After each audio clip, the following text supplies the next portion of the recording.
Hey guys, I'm going to quickly teach you how to transfer your older SSD, or even your old HDD, to a newer SSD like this, which is the NVMe, which is much faster, more modern, and so on. So I'm going to teach you how to clone all the files, the entire system, to your new SSD, or vice versa too, okay? It works from the oldest to the newest, or from the newest to the oldest, it doesn't matter. Let's install the NVMe SSD here. Remove the glass cover very carefully. As always, be very careful with glass covers. I already have here, as you can see, the older SSD here, the SATA model, and I'm going to install the NVMe here. And we're going to transfer the entire system that's already here on our SATA to the new NVMe SSD, which is faster. I've already turned on the machine and I'm pressing delete here to enter the BIOS. Pressing delete here, you've already gone straight to this motherboard's BIOS. Here at ABSATA, we have my old SD card, which I'll transfer to my NVMe, which I can see here in the M2 Co tab. There's no system on it yet. So much so that Windows boot is on SSD Minder, right? Minder is this one, okay? And Kuso was last. There's no system on it yet. Exit the BIOS and let's boot the system so we can do the cloning procedure now. Well, to do the cloning, guys, I'm going to use this software called Macrium Reflect free. This version is no longer available from the developer, but I'll leave the link in the description so as long as it works, you can use it without any problems. This free version was a more simplified version of the software, but we can use it for cloning without any problems. I'll leave it in the description, so, as I mentioned here, you'll select personal use and leave this option selected here below. No need to register. I'll disable the registration option here. Go ahead and add a shortcut here. Okay, next and install. Okay, installed. Start, and let's finish here so it opens. Close this update here. Cancel. So here, in the first discussion, I'm discussing the SSD with the system already on C, right? And the two partitions that are specific to the operating system.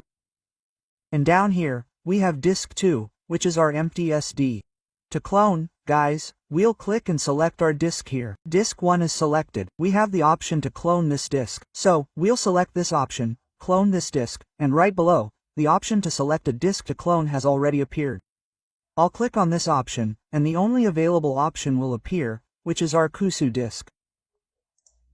I selected it here below. So, in the destination section here, right below, there's the copy option. If we click here, there are two options. The first option will copy exactly the size of disk 1, okay? So, if disk 1 is smaller, it will clone only the space exactly equal to what we have on disk 1.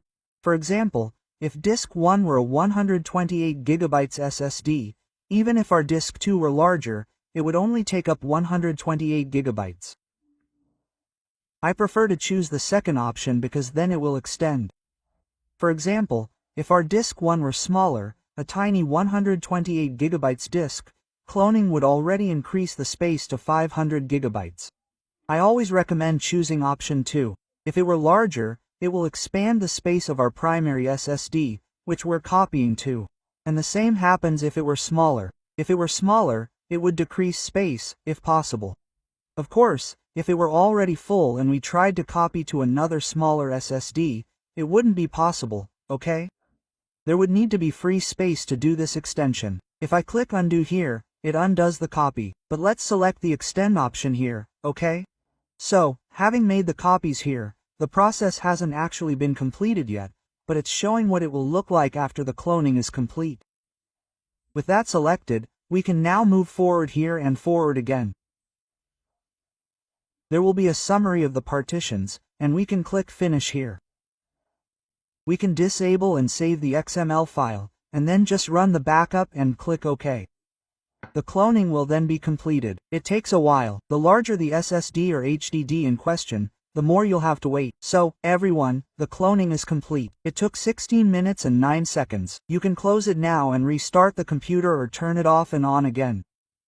So, now we have the exact same files on the SSD, both the SATA here and the Kuso NVMe, after cloning.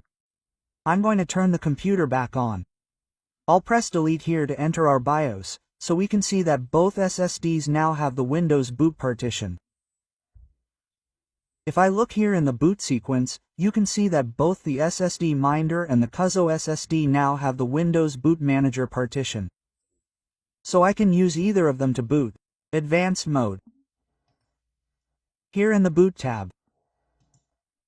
And here we can set the boot order here. Instead of leaving the minder, I'll set the QSO.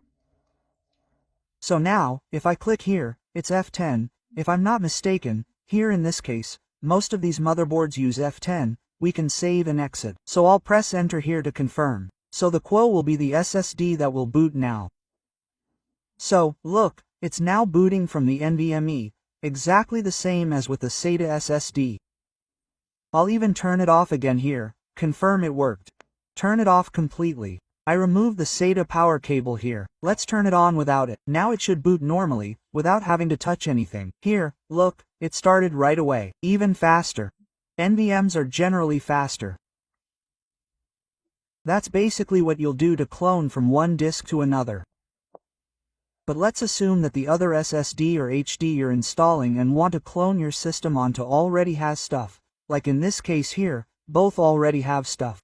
How do we clean up this second drive here, for example?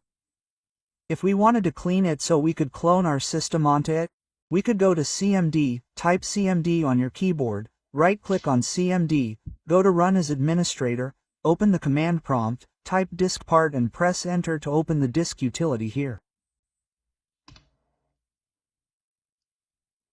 Run the command here, ready. So, guys, listing the drives I have here, you notice that I have a 480 GB one and the CUS SSD here is 500 GB, meaning the NVMe is larger, it has greater capacity. So, of these two that I have selected here, the largest is this drive one, so it's the cost, okay?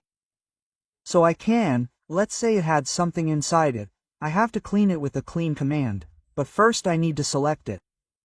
Let's use the select disk command. Select disk 1, because I want to select one, right? I'll press enter. It's selected. If we run the list disk command again, it will show that disk 1 is selected with asterisks here, with the asterisk here next to disk 1, indicating that disk 1 is selected. So now, yes, we can run the clean command. Cleaning the disk. Remember that this procedure cannot be reversed. But now our disk will be clean. If we open Mac, one will reflect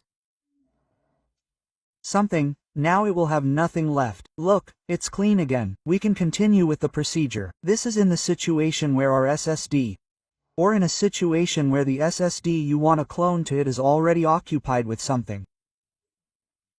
So you can clean it with the diskpart here without any problems.